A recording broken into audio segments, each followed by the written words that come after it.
کہ انہیں آگے پڑھنا ہے، تکمیلات پڑھنی تو پڑھنے میں لگے، اپنا پڑھنا جاری رکھتے ہیں، کہاں کہ ان کی استعداد پختہ ہو جائے وہ اپنا پڑھنا جاری رکھتے ہیں۔ پہلے تو اس کی ضرورت نہیں تھی، تو انہوں نے کہ کچھ نہیں پڑھایا جاتا تھا، صرف دارالاسلام، اس کے علاوہ کچھ نہیں پڑھاتا، اور دارالاسلام میں بھی صرف رسم المفتی پڑھاتے تھے، اس کے علاوہ کچھ نہیں پڑھاتا۔ لیکن اب صورتحال اس لیے کئی تدبیریں نکالتی یہ طلبا کی استعداد کی کمزوری کی وجہ سے، تو وہ اپنا پڑھنا جاری رکھتے تاکہ ان کی استعداد پختہ ہو جائے، ان کی ہو بچوں اب یہ سب کے بات کرو، کیونکہ پہلے صورت میں اپنا عمل بھی سنبھالنا ہے، دوسروں کا عمل بھی سنبھالنا ہے، اس کے لیے بھی تربیت چاہیے۔ پہلے یہ تربیت مدرسے ہی کرتے تھے، مگر اب مدرسوں میں طلبا کی گارنٹی کی وجہ سے طلبا سارے قریب نہیں ہوئے، بیچ میں ٹپنیوں کا واسطہ آ گیا، تو اس لیے جو تربیت مدرسوں میں ہوتی تھی وہ نہیں ہوتی۔ پہلے ایک ساتھ جماعت میں لگاؤ تو تمہاری تربیت ہوگی کہ ان کے ساتھ معاملہ کیسے کرنا ہے، کامل ہو۔ ہمارے یہاں دارالعلوم دیوبند میں جب دورے کا ہم آخری سبق پڑھاتے ہیں تو میں طلبا سے ایک سوال کرتا ہوں، ارے وہ مولویو یہ بتاؤ تمہیں کس نے پڑھایا؟ تو کوئی کہتا ہے میرے ابا نے پڑھایا۔ تیرے ابا کہاں پڑھاتے؟ دارالعلوم نہ ہوتا تو تیرے ابا کہاں پڑھاتے؟ کھیت میں پڑھاتے؟ دکان میں پڑھاتے؟ وہ کہتا ہے ہاں دارالعلوم دیوبند نے پڑھایا۔ میں کہتا ہوں دارالعلوم دیوبند تو اینٹ پتھر کا نام ہے، اگر یہ دارالعلوم میں اساتذہ نہ ہوتے تو یہ اینٹ پتھر تجھے کیا پڑھا دیتے؟ کہاں اساتذہ نے پڑھایا؟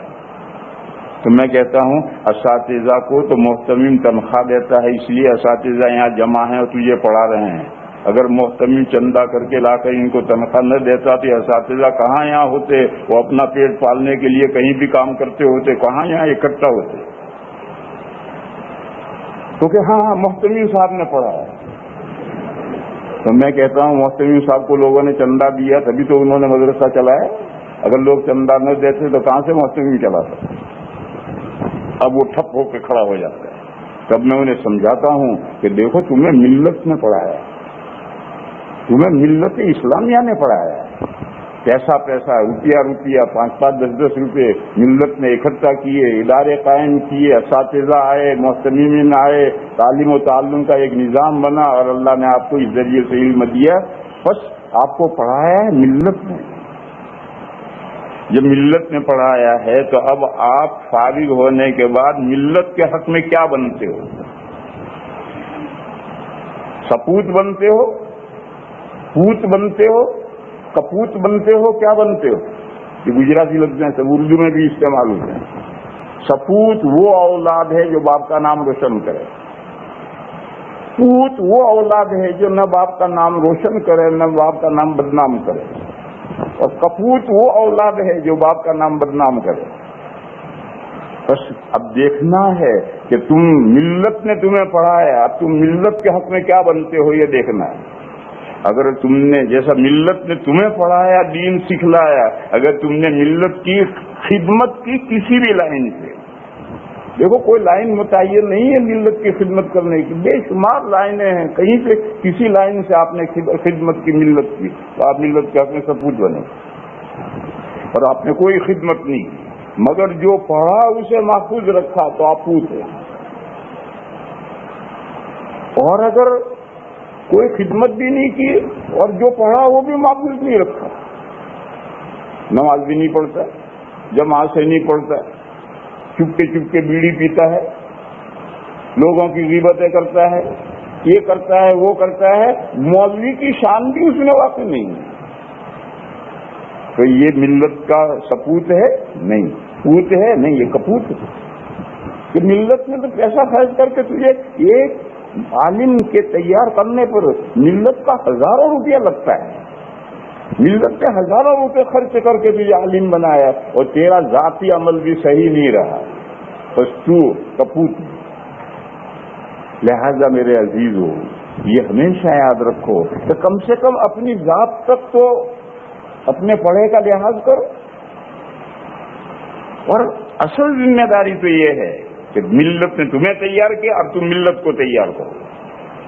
ملت نے تمہیں تیار کیا، اب تم ملت کو تیار کرو. تو هل جزاء الاحسان الا الاحسان. ملت نے ہمارے ساتھ احسان کیا تو ہمیں بھی چاہیے کہ ہم ملت کے ساتھ احسان کریں.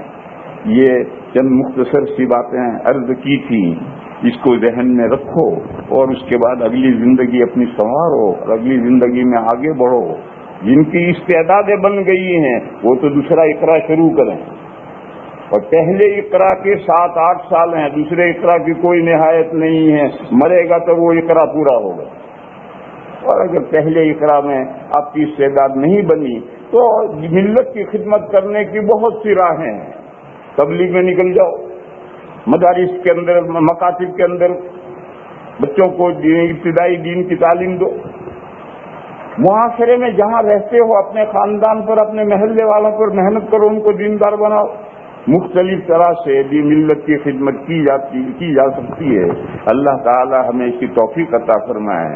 وآخر دعوانا ان الحمد للہ رب العالمین. اس کے بعد ایک نکاح پڑھنا ہے، اس کے بعد دعا کریں گے.